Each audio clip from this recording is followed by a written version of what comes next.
Glória a Deus.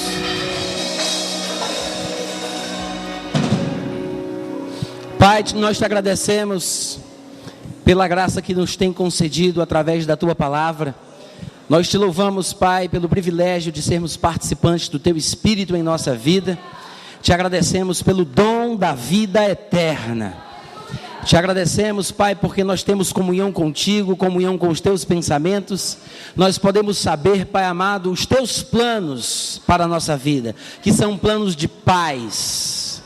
Nós te agradecemos porque nós podemos contar contigo em toda e qualquer situação. A tua palavra é lâmpada para os nossos pés e é luz para os nossos caminhos. Nós te pedimos, Pai, que tu nos conceda espírito de sabedoria e de revelação no entendimento daquilo que tu queres para cada um de nós. Te pedimos que a tua palavra flua livremente hoje pela manhã. Dá-me a capacidade de falar o que tu queres da forma que me convém fazer, em nome de Jesus. Quantos podem dizer amém? Amém. Aleluia, glória a Deus. Você pode sentar. Eu quero que você pegue a sua Bíblia comigo. Abra em Lucas capítulo 24. Lucas capítulo 24.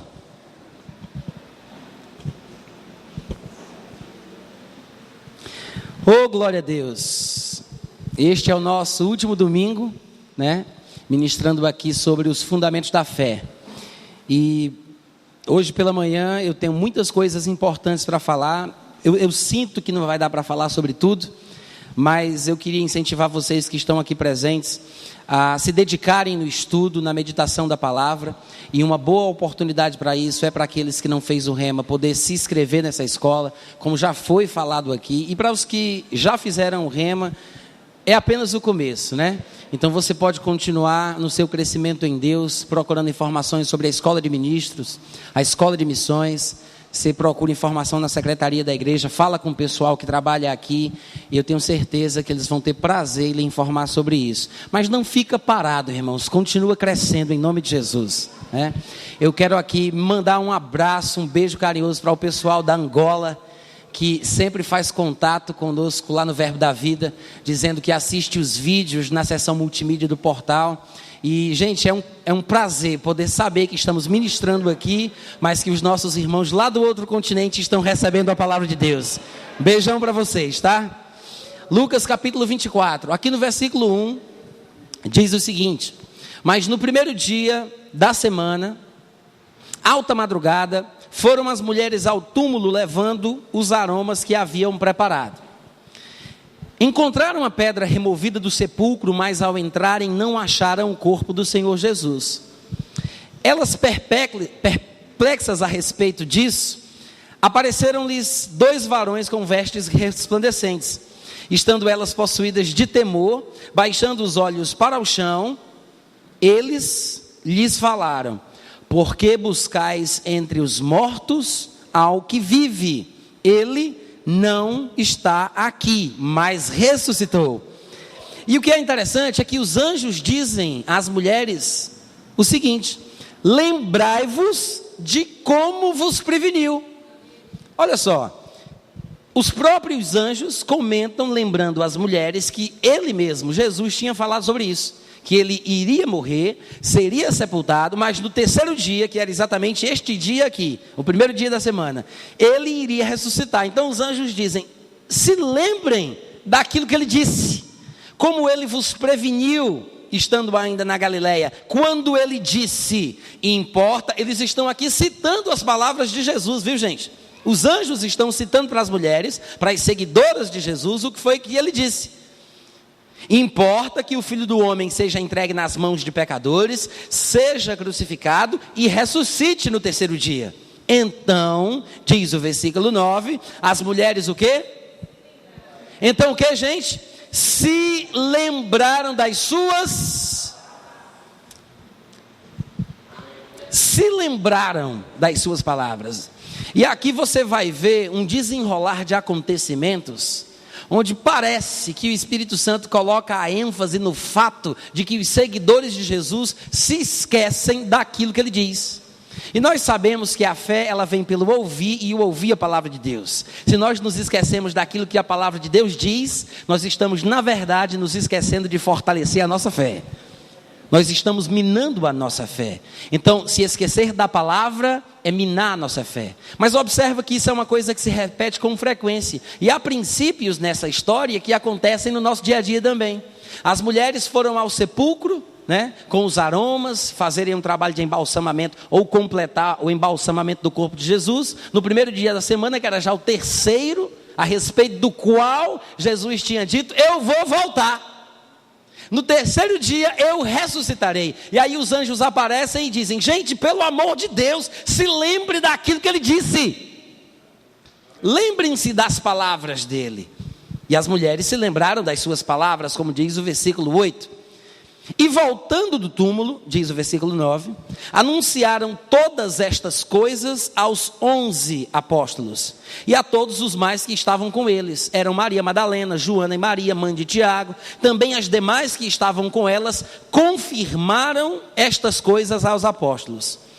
Tais palavras, diga palavras, tais palavras aos apóstolos lhes pareciam como delírio.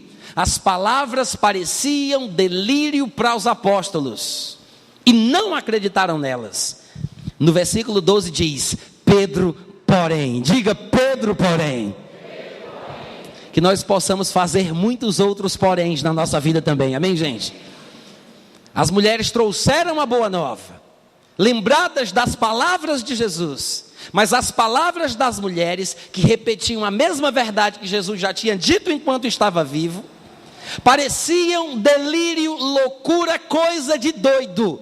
Os apóstolos não acreditaram nelas, mas Pedro, porém, ô glória!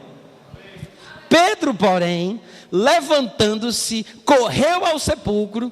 Abaixando-se, nada mais viu senão os lençóis de linho, e retirou-se para casa, maravilhado do que havia acontecido. Até aqui, nós observamos que Jesus Cristo não apareceu para Pedro. Ele vai aparecer, né? Mas lá na frente, se você der um pulo para o versículo 34, você vai ver que os irmãos comentavam que o Senhor Jesus já apareceu a Simão. Mas isso aqui é tempos depois. Nesse momento aqui em que Pedro se levanta por causa das palavras das mulheres, ele não tinha visto Jesus ainda, mas as palavras entraram no coração dele. Pedro se levantou, Pedro correu para o sepulcro, confirmou que os panos estavam dobrados e foi para casa, maravilhado, abençoado, porque creu naquilo que ouviu. Agora você vai ver que do versículo 13, eu vou colocar assim, até o versículo 35, do 13 aqui, no capítulo que nós estamos de Lucas 24, até o versículo 35, nós temos uma história super interessante, que é a continuação do que a gente acabou de ler. Aqueles dois que vão no caminho de Emaús, conversando a respeito das coisas que se desenrolaram naqueles últimos dias. Isto inclui a prisão de Jesus, o seu julgamento, a sua morte na cruz, o sepultamento, mas eles se esqueceram da ressurreição. Era exatamente o terceiro dia. Nós começamos o texto lendo que era o primeiro dia da semana, era o terceiro dia. E no versículo 13 diz que naquele mesmo dia, diga naquele mesmo dia, diga no terceiro dia, dois deles estavam de caminho para uma aldeia chamada Emaús, distante de Jerusalém 60 estádios, 11 quilômetros de caminhada. E eles iam conversando a respeito de todas as coisas sucedidas.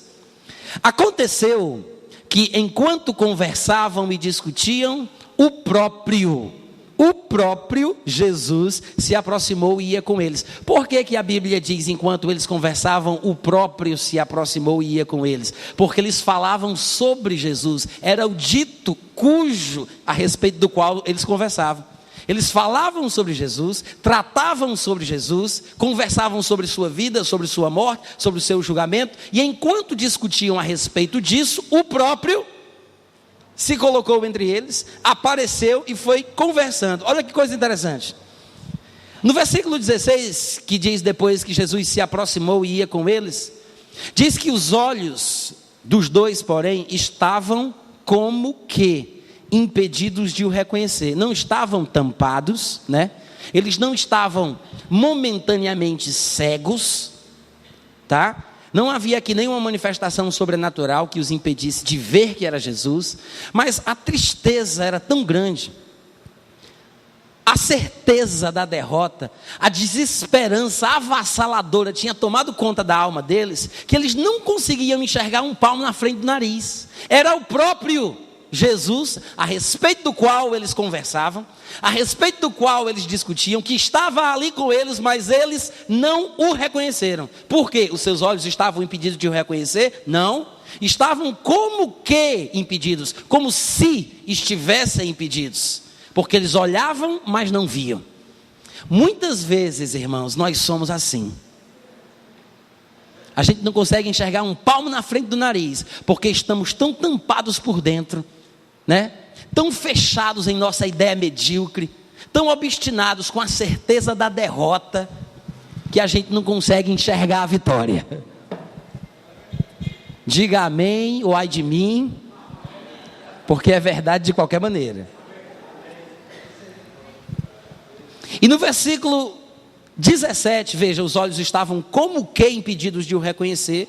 E no 17 diz que então, por causa disso, Jesus lhes perguntou: que é isso, rapaz, que vos preocupa? E de que é que ides tratando à medida que caminhais? E eles pararam como? Eles pararam como, gente? Entristecidos. Era o terceiro dia. Jesus tinha dito que no terceiro dia ele iria ressuscitar. As mulheres foram no sepulcro procurar Jesus e os anjos tiveram que dizer: por que procurais entre os mortos aquele que disse que vai viver? Lembrem-se das suas palavras. Se as mulheres tivessem se lembrado daquilo que Jesus tinha dito, se além de lembrar, elas tivessem acreditado naquilo que Jesus tinha falado, elas não teriam ido buscar Jesus no túmulo, elas estariam em casa esperando a visita dele. A qualquer momento, Jesus Cristo poderia aparecer, mas não buscar aquele que vive entre os mortos. Estes aqui, por exemplo, iam no caminho de Emaús, mas estavam entristecidos pela certeza que Jesus estava morto.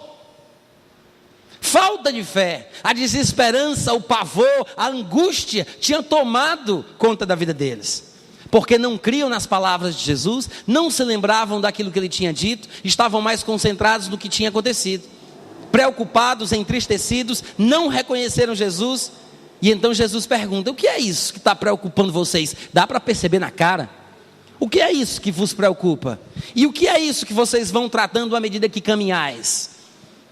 E o engraçado é que quando Jesus fez essa pergunta, no versículo 18, esse homem aqui chamado Cleopas entrou para a história, porque teve a ousadia de repreender Jesus, porque não sabia que era ele, né? Então o nome dele entrou para a história. Um porém, chamado Cleopas, respondeu: tu és o único porventura que, tendo estado em Jerusalém, ignoras as ocorrências destes últimos dias? Olha só, Jesus perguntou assim: o que é isso que vos preocupa? Do que é que vocês estão tratando à medida que vão caminhando? E eles disseram: tu és o único que ignoras as ocorrências dos últimos dias? A justificativa deles para a preocupação eram as ocorrências dos últimos dias. E eles perguntam para Jesus: você não está preocupado como nós? Você não está entristecido como nós? Não dá para entender, rapaz. Tu é a única pessoa viva em Jerusalém que ignora os acontecimentos dos últimos dias. Então, quando eles dizem isso, perguntando a Jesus: tu és o único que ignoras? Que você não consegue parar para pensar sobre isso? Você não está preocupado como nós? Você não está entristecido como nós? Você ignora as ocorrências dos últimos dias? Aí Jesus pergunta: quais ocorrências vocês querem saber se eu ignoro ou não? Quais? Irmão, Jesus sabia o que estava fazendo. Porque eles poderiam ter se concentrado naquilo que Jesus disse. Jesus previu a morte. Qual é o homem que morre e diz: eu vou morrer no dia tal, mas 3 dias depois eu volto? Jesus havia previsto, havia declarado, ele sabia que aconteceria, mas o povo estava tão concentrado naquilo que via, que se esqueceu daquilo que Jesus dizia. Hoje em dia nós aplicamos o mesmo princípio. Estamos tão envolvidos nas manifestações dos dons do Espírito Santo que nos esquecemos da palavra de Deus. Tem muita gente que está na igreja há 5, 10, 15 anos, com uma enfermidade, com uma doença grave, esperando uma manifestação de um dos dons do Espírito para que ela possa receber a cura. A Bíblia diz que há dons de poder, dons de curas, operação de milagres, o dom da fé. Às vezes acontece, mas a Bíblia diz em 1 Coríntios capítulo 12, versículo 11, que a manifestação do Espírito Santo, mesmo que seja visando um fim proveitoso, acontece quando Ele quer e não quando a gente deseja. Isso quer dizer que a gente não pode controlar as manifestações do Espírito Santo, porque se manifestam quando Ele quer, mesmo que seja para um fim proveitoso. Não podemos garantir que vai haver uma manifestação de um dom de cura hoje pela manhã, não podemos garantir que vai haver uma manifestação de operação de milagres hoje pela manhã, mas nós podemos garantir que a sua palavra funciona todo o tempo. A sua palavra funciona todos os dias, o tempo todo, a qualquer hora. Mas muita gente vive assim. E Cleopas perguntou para Jesus: você ignora os acontecimentos dos últimos dias, as ocorrências dos últimos dias? Você não está preocupado como nós? Você não está entristecido como nós? Desesperançoso como nós? Você só pode ignorar as ocorrências dos últimos dias, porque se você se concentrasse no problema, você ficava triste igual a mim.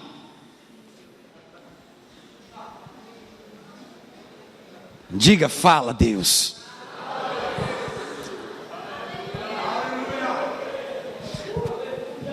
És o único que, tendo estado em Jerusalém, ignoras as ocorrências dos últimos dias? Aí Jesus pergunta: me diga aí, quais ocorrências vocês querem saber se eu ignoro?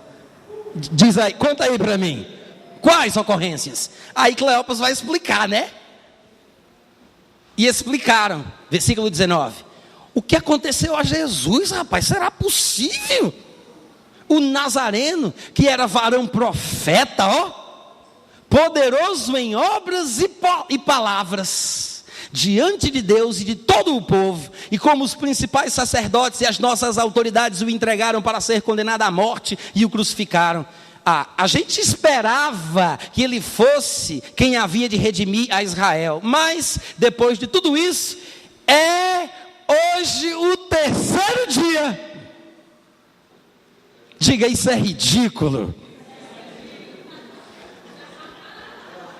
É hoje o 3º dia que tais coisas sucederam.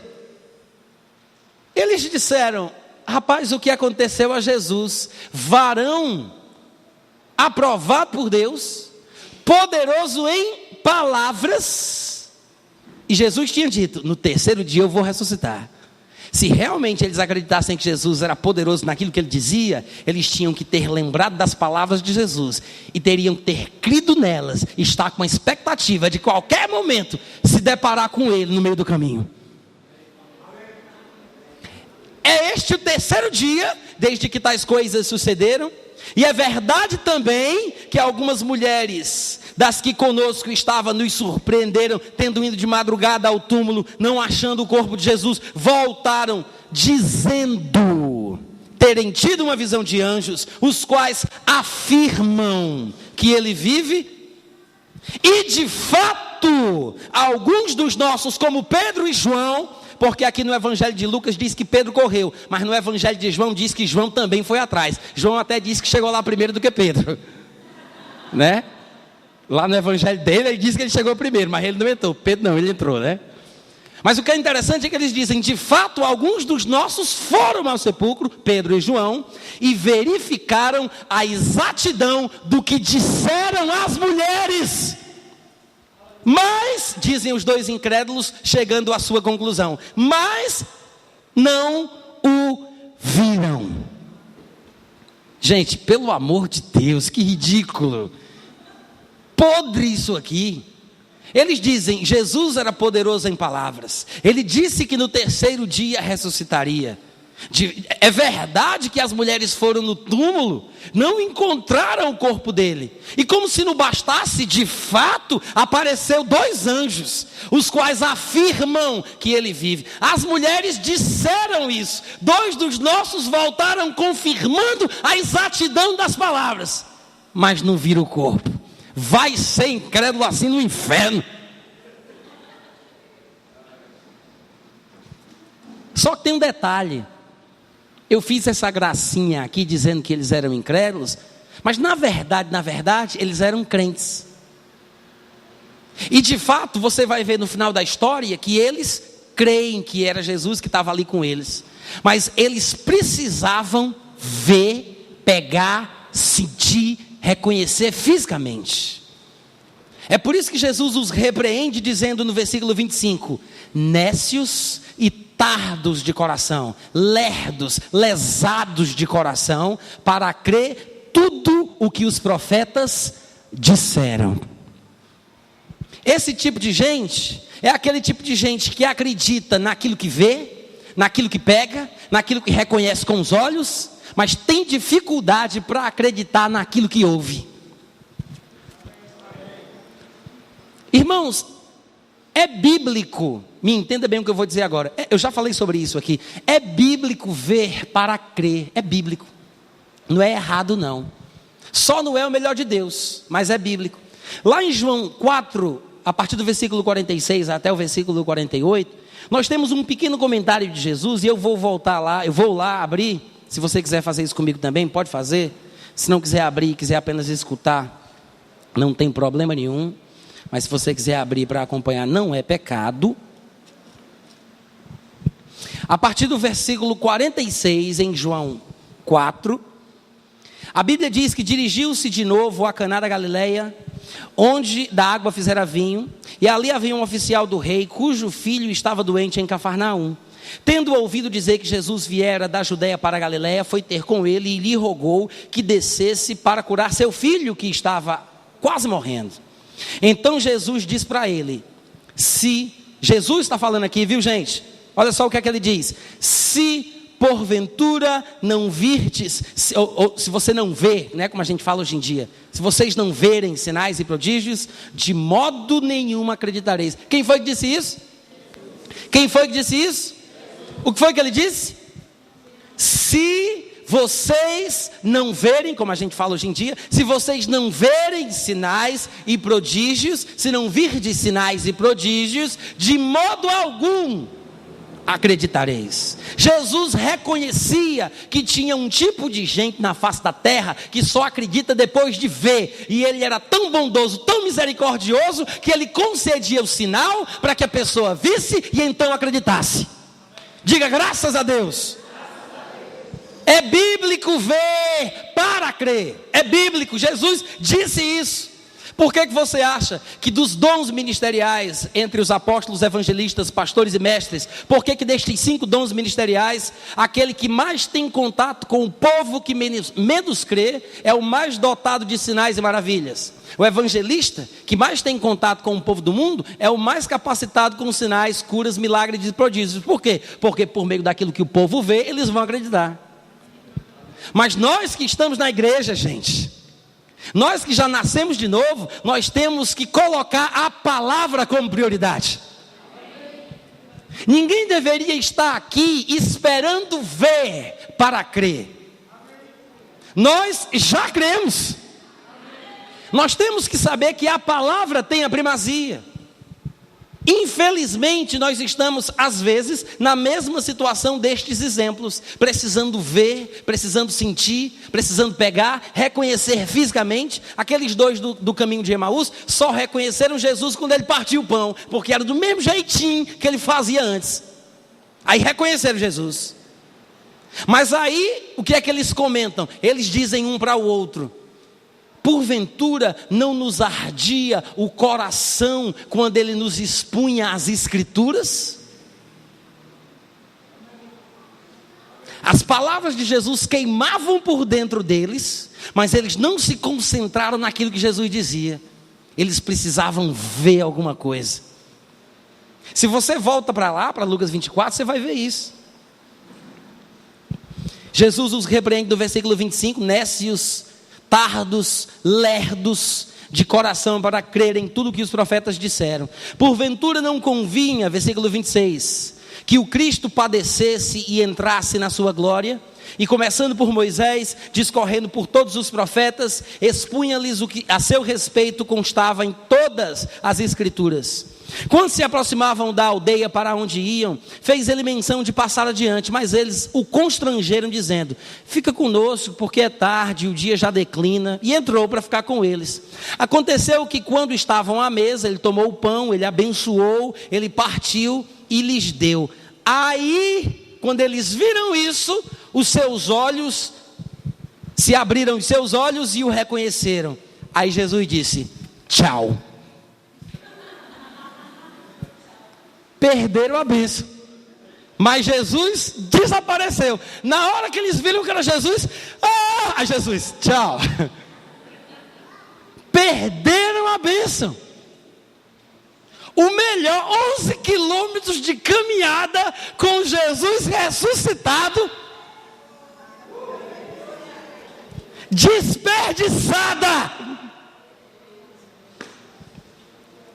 Quando eles reconhecem Jesus, que coisa triste, né, gente? Quando eles reconhecem Jesus, aqui vou eu. Desapareceu. Aí eles olham um para o outro e dizem: rapaz, bem que nos ardia o coração quando pelo caminho ele nos falava, quando nos expunha as escrituras. Irmãos, todas as vezes que nós ouvirmos a palavra de Deus, debaixo da unção do Espírito Santo, se a gente realmente recebe aquela palavra, o nosso coração está ardendo porque a fé está entrando. Recebe assim, é por dentro, aí no coração. Essa sensação maravilhosa que a palavra causa, essa expectativa que gera, essa vontade de ouvir mais, essa coisa por dentro, esse constrangimento, esse calor, esse ardor, essa vontade de pular, é a fé chegando, gente. É assim que a gente recebe de Deus, é assim que nós estamos passando para o mais alto nível. Jesus era misericordioso e concedia o que o povo queria, mas o melhor também era uma possibilidade. Eu me lembro de quando Jairo estava com a sua filha quase morrendo, e ele chega para Jesus lá em Marcos capítulo 5, e ele diz que a sua filha está doente, quase à morte, e ele pede a Jesus: vai lá em casa, põe a mão na cabeça dela, para que ela seja curada e viva. Aí Jesus foi com ele. Por quê? Porque Jesus queria dar para ele o que ele queria. Noutra ocasião, desceram um paralítico do teto, e ele disse para o homem: filho, os teus pecados estão perdoados. Aí todo mundo começou a murmurar: quem é este para perdoar pecados? Só um pode perdoar pecados, que é Deus. Não entendiam, né, que como autoridade na terra ele poderia perdoar pecados. De fato, nós estamos com essa autoridade hoje na igreja. Se nós perdoarmos os pecados, eles serão perdoados. Se retivermos, eles serão retidos. Tudo o que permitirmos na terra terá sido permitido no céu. O que desligarmos na terra terá sido desligado no céu. Mas Jesus disse: filho, os teus pecados estão perdoados. Aí começaram a murmurar. Aí Jesus faz uma pergunta: o que é mais fácil? Dizer para o paralítico: se levanta, anda? Ou dizer: os teus pecados estão perdoados? O que é mais fácil dizer para um paralítico? Com certeza não é fácil dizer para um aleijado: se levanta agora aí, rapaz, anda. Isso não é fácil. O mais fácil é dizer: Deus não está com raiva de você. Deus não está colocando sobre você alguma doença como consequência dos seus erros. Para falar a verdade, filho, os teus pecados estão perdoados. Quando a pessoa entende que Deus não está com raiva, que Ele está a meu favor, que Ele me ama, me chama de filho, que os meus pecados estão perdoados, por que eu vou ficar deitado nessa enfermidade? Por que eu vou ficar deitado com paralisia? Eu vou me levantar e andar. Tenho dignidade, tenho paz com Deus. Então Jesus disse: o que é mais fácil para o paralítico receber? Mandar ele se levantar ou explicar para ele que ele está perdoado? Jesus buscava a maneira mais fácil. A maneira mais fácil. Jairo disse: vai lá em casa, põe a mão na cabeça da menina, ora por ela que ela vai ser curada, vai viver. E Jesus foi. Mas quando aquele capitão romano de Mateus capítulo 8 chega para ele e diz: o meu servo está enfermo, quase morrendo, e Jesus disse: eu irei curá-lo. Aí o homem disse: não precisa não, agora manda uma palavra que ele vai viver. Aí Jesus não podia deixar de comentar: eita que eu gostei. Nunca em Israel achei uma fé como essa. Quando o pessoal queria que ele fosse na casa do povo colocar a mão na cabeça, ele ia. Quando era para fazer sinais para que o povo visse e cresce, ele fazia. Ele sabia que se não vir de sinais e prodígios, de modo algum acreditareis. Mas quando alguém ousava acreditar única e exclusivamente na sua palavra, ele se alegrava. Porque este é o melhor de Deus. É o que Deus quer para a gente. Quando Deus nos concede sinais, milagres, maravilhas, curas, prodígios, do nível que nós estamos, não é uma confirmação da alegria de Deus pelo estilo de vida que estamos vivendo. Não é uma confirmação da parte de Deus, da sua alegria, do nível de fé que nós estamos usando. Mas é uma tentativa de nos inspirar, de não pararmos, de não desistirmos, mas que possamos caminhar e subir até o nível que Ele se encontra. Ele não está descendo para confirmar, mas está descendo para nos estimular para subir. Mas nos viciamos naquilo que vemos, naquilo que sentimos, na manifestação dos dons. E esperamos, e esperamos, e esperamos. E perdemos a oportunidade de nos agarrar naquele ardor que entra no nosso coração quando nós ouvimos a palavra de Deus. Porque isso funciona, viu gente? Isso funciona. Diz no versículo 33 de Lucas 24... que na mesma hora, levantando-se, voltaram para Jerusalém, aqueles dois que estavam no caminho de Emaús, Cleopas e o companheiro dele, onde acharam reunidos 11 e outros com eles, os quais diziam: ei, o Senhor ressuscitou e já apareceu a Simão. Mas Simão viu Jesus, mas já estava crendo. Amém, gente? Nós vimos lá no versículo 12 do mesmo capítulo: Pedro, porém, quando ouviu as palavras das mulheres, levantou-se e correu ao sepulcro para confirmar a exatidão daquelas palavras. Como está lá no versículo 24, de fato, alguns dos nossos foram ao sepulcro verificar a exatidão do que disseram as mulheres. Pedro e João creram naquilo que as mulheres falaram. Só depois é que Pedro vê Jesus, mas ele já estava crendo. Então os dois contaram o que lhes acontecera no caminho e como fora por eles reconhecido somente no partir do pão. Falavam ainda estas coisas quando Jesus apareceu no meio deles e disse: gente, paz seja convosco. Eles, porém, surpresos e atemorizados, acreditavam estarem vendo um espírito.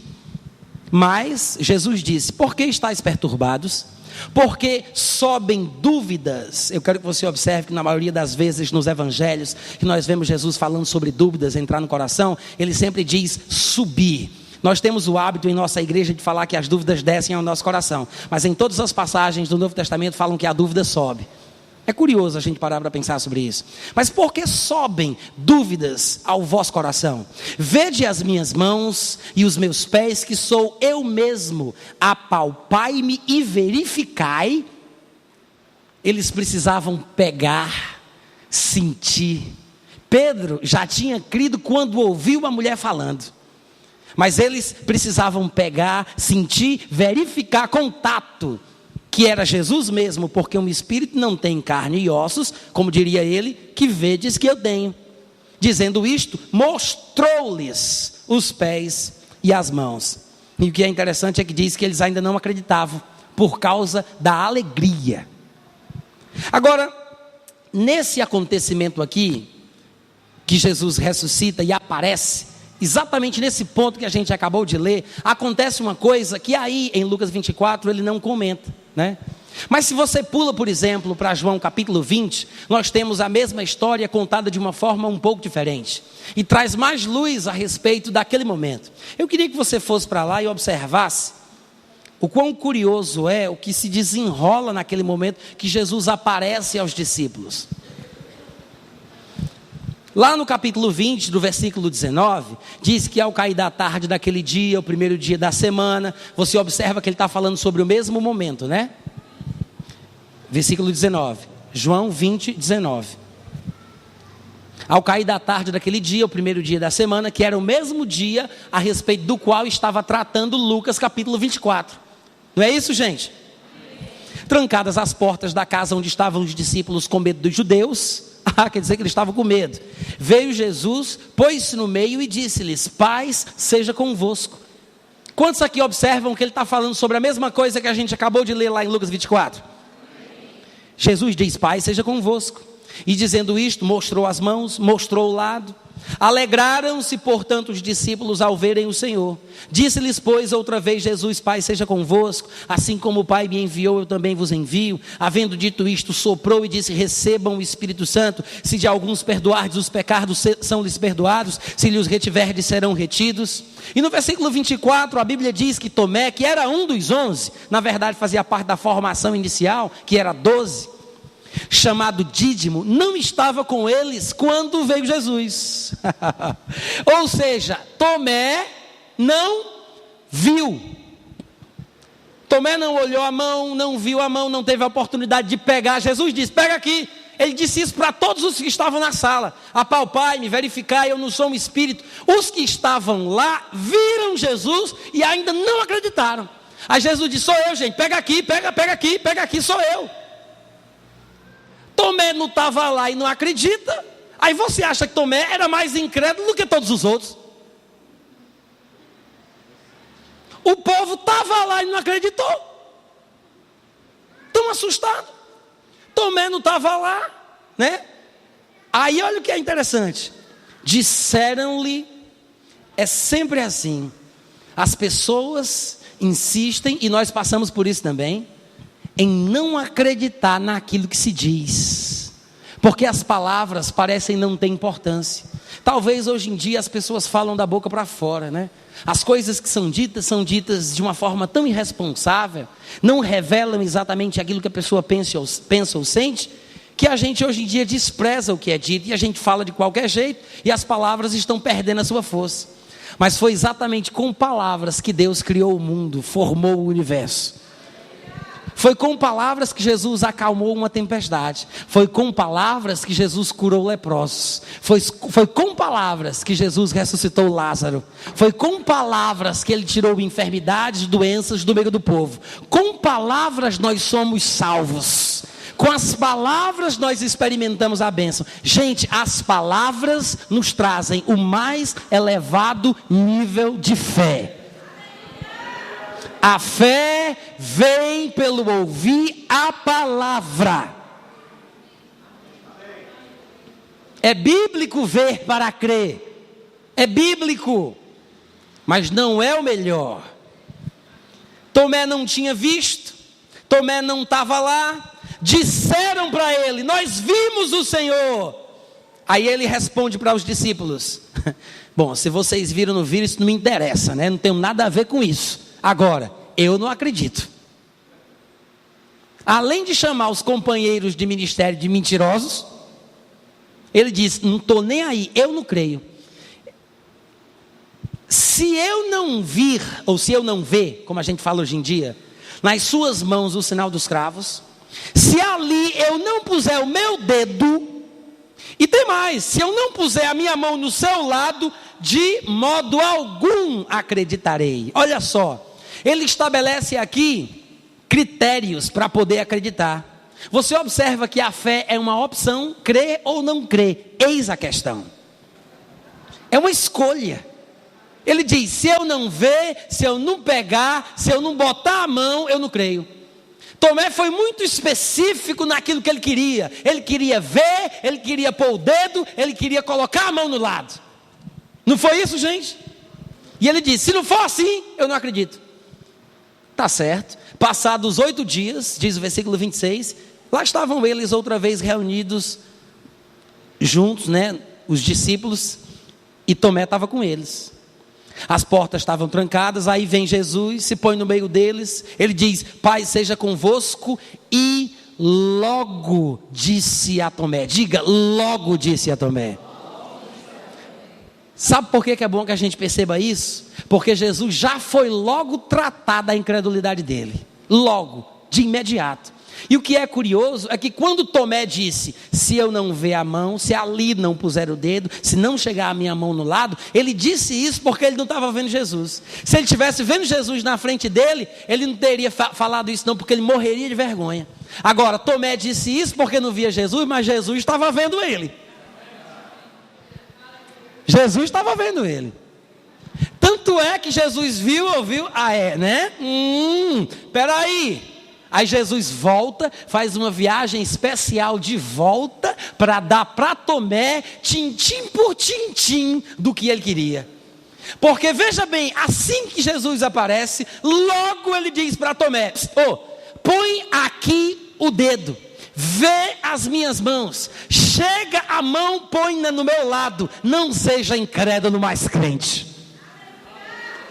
Vamos parar para pensar direitinho o que foi que Jesus Cristo disse? Porque se a gente observar, ele só usa essas palavras por causa de Tomé. Porque foi Tomé quem disse no versículo 25, se eu não vir nas suas mãos o sinal dos cravos. No versículo 27 Jesus diz, vê as minhas mãos. No versículo 25 Tomé diz, se ali não puser o dedo. Aí Jesus no versículo 27 diz, põe aqui o dedo. Tomé diz no versículo 25, se não puser a mão no seu lado, no versículo 27, Jesus responde, chega também a mão, põe-na no meu lado. No versículo 25, Tomé diz, de modo algum acreditarei. No versículo 27, Jesus responde, não seja incrédulo, mas crente. Tintim por tintim do que ele queria. Tintim por tintim. Aí Tomé vai e diz, fala meu Jesus do céu. Senhor meu e Deus meu, misericórdia. Aí Jesus fala, porque me viste creste? Porque me viste creste? Hein? Tomé disse, eu quero ver a mão, eu quero pôr ali o meu dedo, quero chegar a minha mão no lado dele, senão não acredito não. Aí Jesus, vê minha mão, põe aqui o dedo, meu filho, chega a tua mão, põe aqui no meu lado. Aí como se Tomé tivesse pensando, não precisa Jesus, que é isso? Não precisa. Aí Jesus disse, porque você viu, você creu, é suficiente? Porque você viu, você creu? Jesus sabia, se não virdes sinais e prodígios, de modo algum acreditareis. Tomé creu quando viu, e Jesus reconheceu isso. Mas ele fala, bem-aventurados aqueles que não viram e creram. Quem são esses, gente? Quem são esses? Não somos nós. Não somos nós. Mas muitas vezes nós pensamos que Jesus estava falando da gente, né? É por isso que todo mundo se alegra. Jesus disse, bem-aventurados aqueles que não viram e creram. Aí todo mundo, graças a Deus que eu não vi. Graças a Deus que eu não vi. Mas Jesus não estava falando que quem teve a sorte de não ver é bem-aventurado. Não é isso que ele está falando. As pessoas se atrapalham sem perceber que Jesus conjugou o verbo no passado.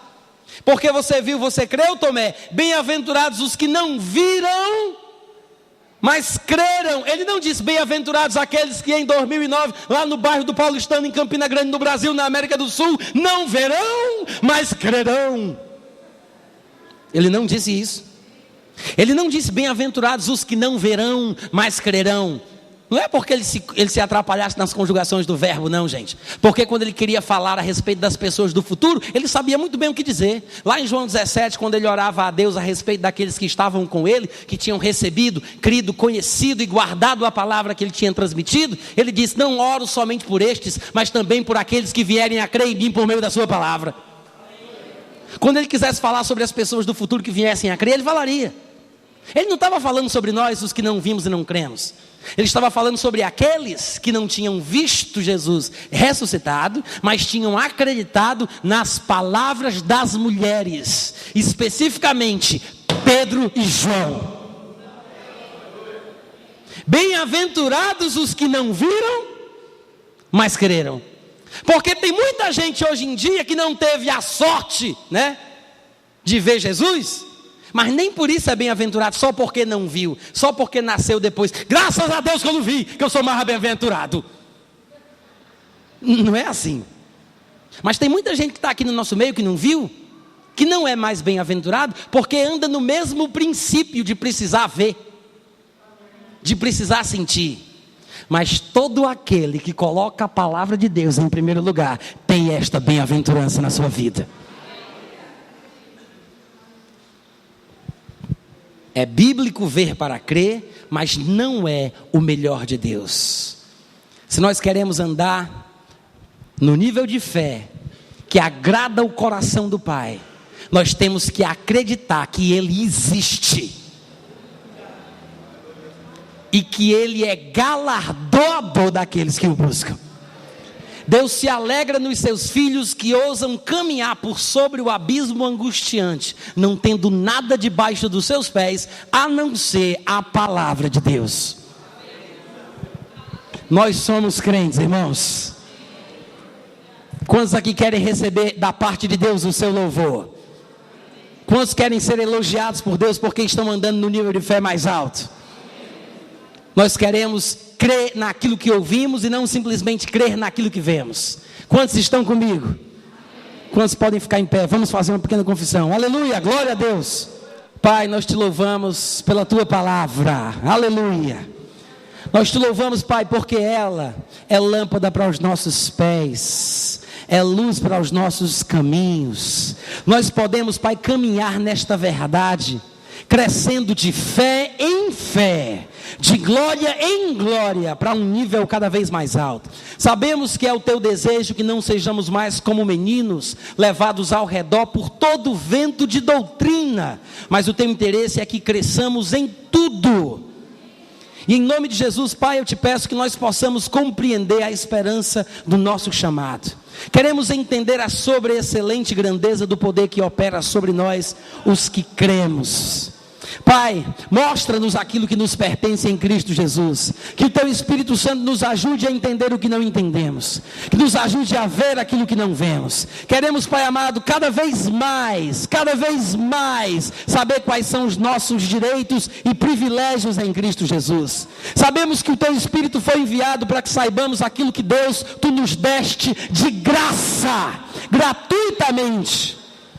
Que as tuas palavras nos ensinem, Pai, os teus mistérios, em nome de Jesus Cristo. Quantos podem dizer amém? Quantos podem gritar um aleluia? Quantos podem dizer bom dia, Natan? Muito obrigado, vocês podem sentar, graças a Deus.